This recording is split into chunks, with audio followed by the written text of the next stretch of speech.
오늘의 말씀은 예레미야 9장 7절부터 16절까지 말씀입니다. 그러므로 만군의 여호와께서 이와 같이 말씀하시되, 보라, 내가 내 딸 백성을 어떻게 처치할꼬. 그들을 녹이고 연단하리라. 그들의 혀는 죽이는 화살이라. 거짓을 말하며 입으로는 그 이웃에게 평화를 말하나 마음으로는 해를 꾸미는도다. 내가 이 일들로 말미암아 그들에게 벌하지 아니하겠으며 내 마음이 이런 나라에 보복하지 않겠느냐. 여호와의 말씀이니라. 내가 산들을 위하여 울며 부르짖으며 광야 목장을 위하여 슬퍼하나니, 이는 그것들이 불에 탔으므로 지나는 자가 없으며 거기서 가축의 소리가 들리지 아니하며 공중의 새도 짐승도 다 도망하여 없어졌음이라. 내가 예루살렘을 무더기로 만들며 승냥이 굴이 되게 하겠고 유다의 성읍들을 황폐하게 하여 주민이 없게 하리라. 지혜가 있어서 이 일을 깨달을 만한 자가 누구며 여호와의 입의 말씀을 받아서 선포할 자가 누구인고. 이 땅이 어찌하여 멸망하여 광야같이 불타서 지나가는 자가 없게 되었느냐. 여호와께서 말씀하시되, 이는 그들이 내가 그들의 앞에 세운 나의 율법을 버리고 내 목소리를 순종하지 아니하며 그대로 행하지 아니하고 그 마음의 완악함을 따라 그 조상들이 자기에게 가르친 바알들을 따랐음이라. 그러므로 만군의 여호와 이스라엘의 하나님께서 이와 같이 말씀하시니라.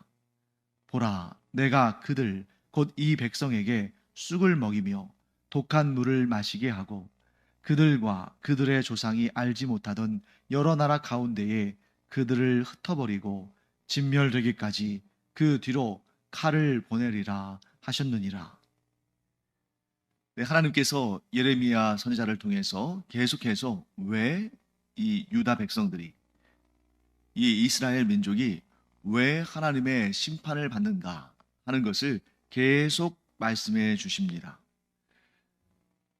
아주 간단하게 한 문장으로 요약한다면 이거죠. 내 백성이 나를 버리고 우상을 섬겼다. 이것을 하나님께서 영적인 간음으로 규정하셨는데, 이런 영적인 간음은 항상 영적인 것으로만 끝나지 않죠. 왜냐하면 이 우상은 진짜 신이 아니라 사람들의 욕망, 탐심의 반영이기 때문입니다. 그래서 특히 하나님께서 진노하신 우상 숭배 중에 하나가 뭐냐면 몰렉 신을 섬기는 일이었죠. 몰렉 신은 다른 우상 종교들과는 좀 다른 특징이 있었는데, 자기의 가장 사랑하는 자, 보통 누구겠어요? 자신의 자녀들이겠죠. 그 자녀들을 제물로 바치는, 불에 태워서 그 몰렉 신에게 바치는 그런 행위를 요구했다는 겁니다. 자, 그 속에서 보여지는 인간의 탐심의 모습은 무엇입니까? 자기의 욕심을 채우기 위해서라면 자식까지도 바칠 수 있는, 버릴 수 있는. 그러니까 결국은 이러한 모습으로 나타나는 거죠. 내가 내 욕심, 내 탐심, 내 정욕을 만족시키기 위해서라면 자식도 얼마든지 버릴 수 있고 심지어 하나님도 얼마든지 버릴 수 있다. 근데 또 마침 하나님은 우리가 하나님의 영광을 위해 살아가는 그런 거룩한 하나님의 백성들이 되기를 원하시지, 그렇게 정욕과 탐심과 욕심과 이 세상의 쾌락의 종이 되기를 원하지 않으시잖아요. 그 둘 사이에서 하나님을 섬길 것인가, 나의 탐심과 정욕을 섬길 것인가 하는 사이에서 사람이, 이 이스라엘 백성들이 하나님을 버리고 자신의 탐심을 섬겼는데, 그것이 우상 숭배라는 형태로 나타나는 것을 보게 됩니다. 자, 이러한 이스라엘의 죄에 대해서 하나님께서 뭐라고 말씀하시냐면 7절 말씀 보시면 그 후반부에 그들을 녹이고 연단하리라 라고 말씀하십니다. 자, 녹이고 연단한다. 이것은 어떠한 일을 비유적으로 설명하신 것이냐면 금속을 재련하는 일을 비유적으로 이스라엘 백성들에게 하나님께서 행하신 일과 연결시키고 계시는 것입니다. 즉 하나님께서 이 패역한 이스라엘, 하나님을 반역한 하나님의 백성들의 죄에 대해서 반드시 하나님께서 징계하시고 심판하시는데, 그 방식을 어떤 방식으로 하시냐면 금속을 재련하는 방식과 같게 하시겠다 하고 말씀하시는 것입니다. 그래서 성경에 보면 가끔 가다가 풀무 혹은 풀무불 이런 내용이 나오잖아요. 풀무는 금속을 녹이는, 즉 금속을 재련하는 과정에 사용되는 도구고, 풀무불은 그 금속의 원광석을 녹일 수 있는 그 뜨거운 불을 말하는 거죠. 자, 그러면 하나님께서 이 금속을 재련하는 방식으로 이스라엘 백성들을 징계하신다. 뭔가 유사한 특징이 있으니까 이렇게 비유적으로 설명하시는 거잖아요.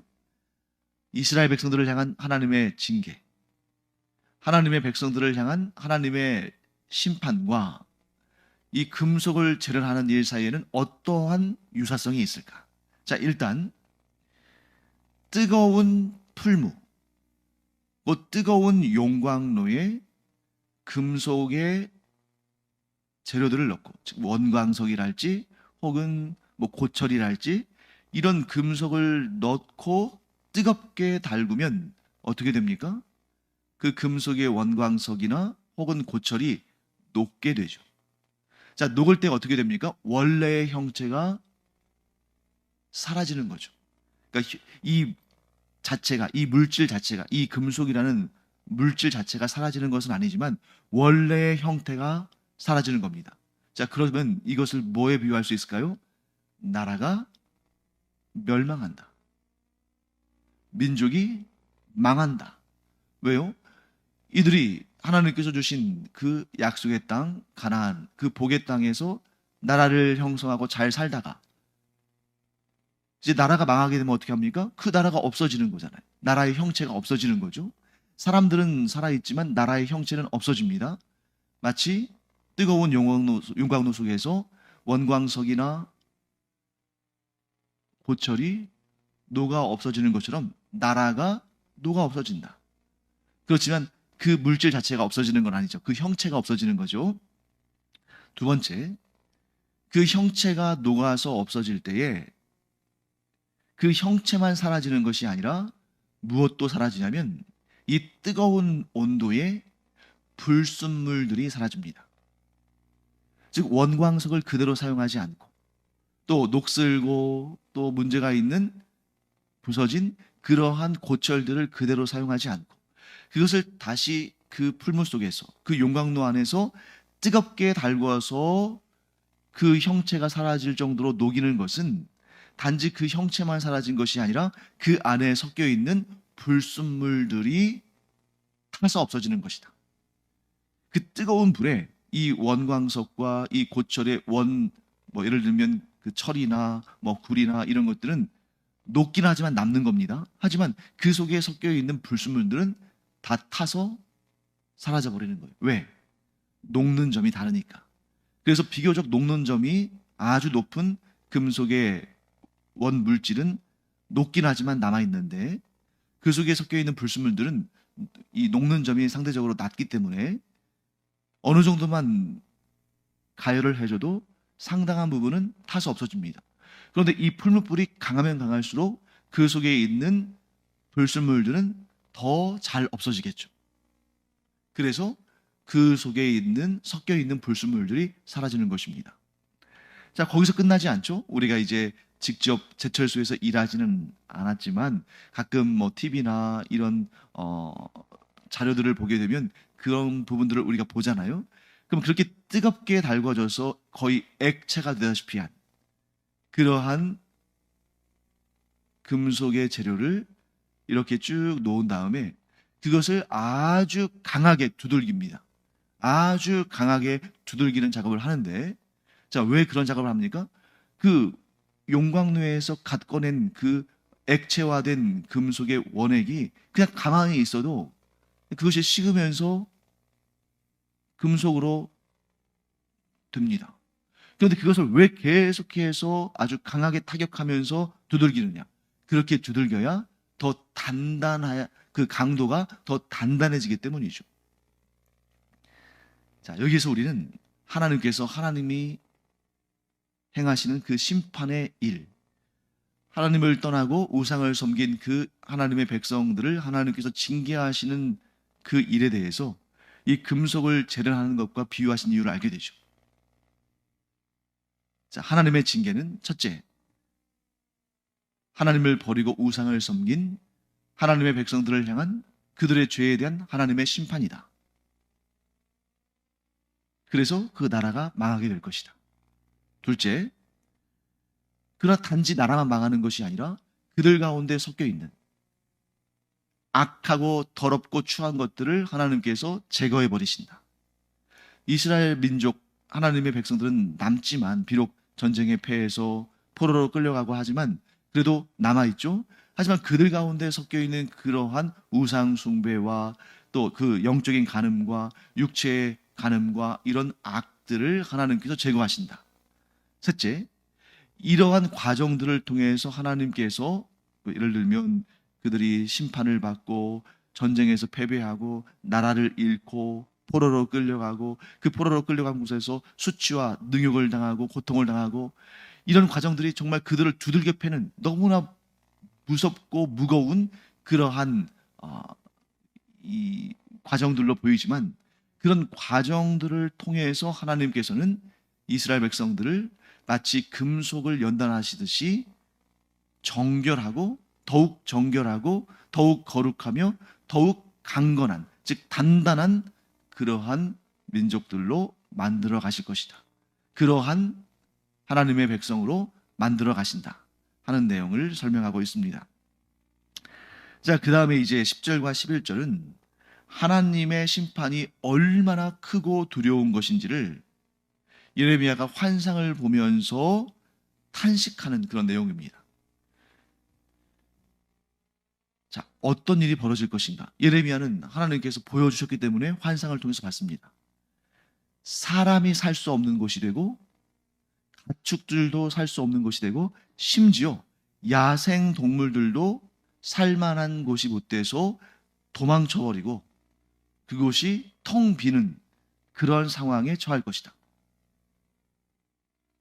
자, 이러한 상황은 이 예루살렘과 이 이스라엘 땅, 곧 가나안 땅의 과거의 영광과 풍요에 비교해 보면 너무나 안타까운 거죠.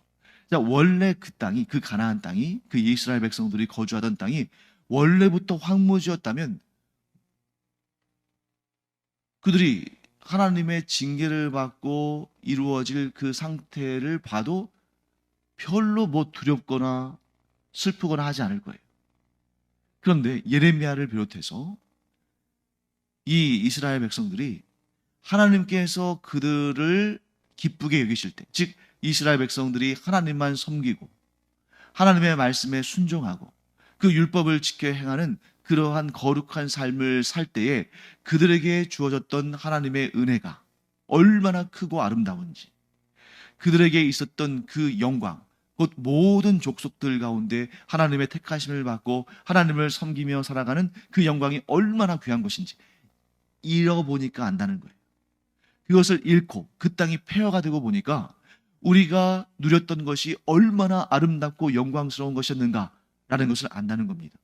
그래서 이전의 영광과 이전의 그 복됨이 얼마나 크고 얼마나 아름다운지를 알고 이 하나님의 심판과 징계로 말미암아 주어질 그 결과를 볼 때 슬픔의 탄식과 눈물이 나올 수밖에 없다는 거죠. 마치 뭐와 같냐면 정말 잘 살고 평안하고 아름다운 문화를 가지고 고귀한 그런 삶을 살던 나라가 전쟁을 경험하면서 그 모든 것이 다 파괴되었을 때 얼마나 안타까운 일인가. 최근에도 우리가 그런 일들을 많이 봤죠. 뭐 가장 최근에는 우크라이나, 또 그 전에는 시리아, 또 뭐 이라크, 아프가니스탄, 그리고 또 우리나라. 이렇게 전쟁을 경험한 나라들 한결같이 어땠습니까? 그 아름답고 복되고 은혜롭던 것들이 다 파괴됨으로 말미암아 그 아름다움이 크면 클수록 그 파괴의 절망과 고통과 탄식은 더욱 커질 수밖에 없는 거죠. 그러니 예레미야가 눈물의 선지자가 될 수밖에 없지 않겠습니까? 그 믿음의 조상 때 그 아름답고 영광스러운 모습들을 간직했던 이스라엘이, 이 민족이 하나님을 떠나고 우상을 섬기자 하나님께서 그들을 징계하시고 심판하시는데, 그 모든 것들을 하나님께서 거의 진멸하시다시피 무너지게 하시니까, 심지어 하나님의 영광을 두신 그 성전까지도 무너지는 그러한 환상을 보면서 예레미야가 얼마나 고통스러웠을까. 그런 내용을 우리가 보면서 우리가 그런 일을 당하지 않기를 간절히 기도하고, 기도할 뿐만 아니라 우리의 삶에서 하나님의 말씀을 순종하고 또 이 땅을 위해서 기도하는, 이 민족을 위해서 기도하는 우리가 되어야 할 줄로 믿습니다. 그래서 우리가 북한을 향해 바라보면서 탄식하는 이유는, 물론 그 공산 정권으로 인해서 우리의 동족이 정말 배고프고 고통을 당하고 자유와 인권도 보장되지 않고 수백만 명이 기아로 죽고 공산당이 두려워서 자기의 자유로운 의사를 표현하지도 못하고, 이런 것들도 너무나 탄식이 나올 정도로 안타깝습니다만, 우리의 마음을 가장 아프게 하는 것은 무엇입니까? 특히 우리 그리스도인들의 마음을 가장 아프게 하는 것, 6.25 전쟁에 있기 전까지, 공산당이 북한의 정권을 잡기 전까지, 20세기 초에 북한은 평양 대부흥 운동을 비롯해서 너무나도 아름답고 복된 교회들이 그곳에 위치하고 있으면서, 그래서 세계 기독교 사회에서 평양을 비롯해서 이 북한 땅을 뭐라고 불렀냐면 동방의 예루살렘이다 라고 불렀습니다. 그런데 정말 그 예루살렘이 하나님의 심판을 받아서 무너지고 성전도 파괴된 것처럼 북한 땅에 이 공산주의가 자리 잡으면서 그 북한의 우리 동포들이 그 공산주의의 그 악랄하고 교활한 음모를 눈치채지 못하고 그 공산주의를 받아들이고 그 공산주의 지도자인 김일성을 그들의 지도자로 세우면서 어떻게 됐습니까? 그 땅이 다 피폐해지고 모든 교회들이 다 무너지고 그 땅의 그리스도인들이 그곳에, 그 고향에서 살 수가 없어서 신앙을 지키기 위해서 남한으로 피난하는 그런 일들이 있지 않았습니까? 너무나도 유사하지 않습니까? 북쪽 땅의 그 교회 공동체가 이렇게 무너졌어요. 그런데 오늘날 우리 이 남한의 교회 공동체도 얼마나 큰 위기를 경험하고 있는가. 물론 이 땅은 민주주의 사회이기 때문에 신앙을 갖지 못하게 하거나 교회를 막 무너뜨리거나 그렇게 하진 않지만, 이 땅에서도 지금 하나님을 경외하는 자들이 정신 똑바로 차리지 않으면 하나님보다 돈을 더 사랑하고 하나님보다 자기 자식을 더 사랑하고 하나님보다 사회적인 성공과 자신의 그 겉으로 보이는 그런 외모를 더 중시 여기는 이런 사회에서 우리도 하나님의 징계를 받지 않으리라는 그런 보장이 없는 거잖아요. 그래서 예레미야는 이렇게 외칩니다.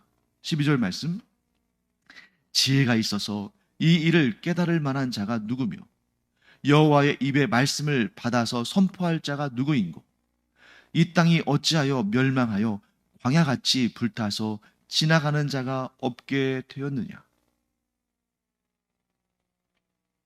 우리는 이 말씀을 우리의 마음에 새겨야 됩니다.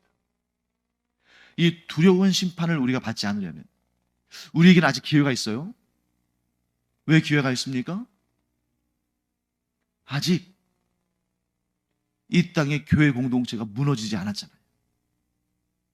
아직 하나님을 경외하며 하나님을 찾고 예배하고 경배하고 하나님의 말씀에 순종하고자 하는 자들이 있잖아요. 그렇기 때문에 우리는 아직 기회가 있습니다. 그때 우리가 어떤 말씀에 귀를 기울여야 되냐면 오늘 본문의 12절 말씀입니다. 제가 한번 읽어보겠습니다. 지혜가 있어서 이 일을 깨달을 만한 자가 누구며 여호와의 입의 말씀을 받아서 선포할 자가 누구인고 이 땅이 어찌하여 멸망하여 광야같이 불타서 지나가는 자가 없게 되었느냐. 여러분, 끔찍한 멸망, 그 두려운 하나님의 심판을 피할 수 있는 길이 없다면 하나님께서 이 예레미야서를 우리에게 주지 않으셨을 겁니다. 그냥 조용히 심판하셨을 거예요. 그런데 하나님께서 이 눈물의 선지자 예레미야를 통해서 주신 그 메시지를 우리에게 주시는 이유는 뭡니까? 비록 예레미야에게 직접 하나님의 말씀을 전해들은 이 유다 백성들은 그 말씀에 귀를 기울이지 않으므로, 그 말씀을 깨닫지 못하고 그 말씀에 순종하지 않으므로 결국 하나님의 심판과 징계를 받았지만 우리는 아직 기회가 있다는 거예요.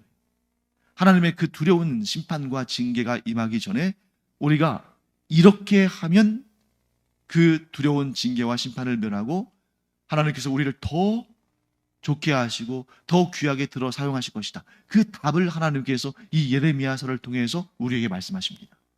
그리고 그 답은 세 가지입니다. 첫째, 하나님의 말씀을 깨달아라. 하나님께서 우리에게 주시는 말씀을 과거의 이스라엘 민족의 그 역사로만, 그들에게만 주어진 말씀으로만 그렇게 생각하지 말고 이 말씀이 곧 나, 그리고 우리 공동체에게 주시는 말씀이라는 것을 깨달아라. 둘째, 선포하라. 나 혼자만 깨달아서 되는 것이 아니라 그 말씀을 전하라는 거예요. 누구처럼? 예레미야처럼. 지금 예레미야가 뭐라고 합니까? 지혜가 있어서 이 일을 깨달을 만한 자가 누구며 여호와의 입의 말씀을 받아서 선포할 자가 누구인고. 자, 지금 사실은 예레미야가 자기 자신이 이 일을 깨닫고 하나님의 말씀을 전하고 있잖아요. 그런데 이 예레미야가 이렇게 탄식하는 이유는 뭡니까? 반응하는 사람들이 없어요.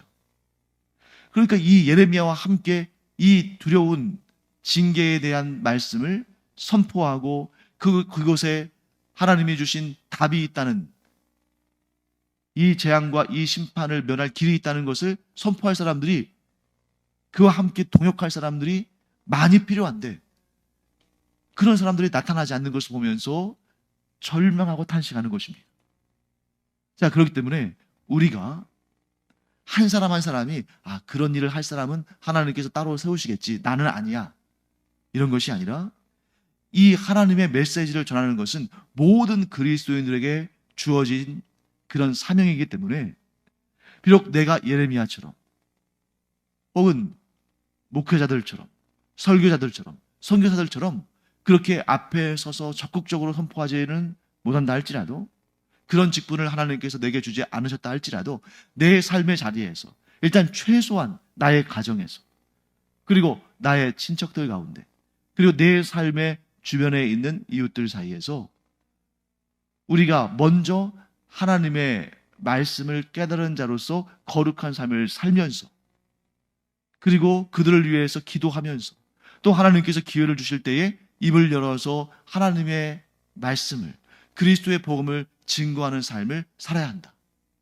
하고 본문을 말씀하십니다. 그리고 마지막 세 번째는 하나님의 말씀에 순종하는 삶을 살아야 된다. 우리가 복음을 전하는 것은 상대적으로 쉬운 일일 수 있습니다.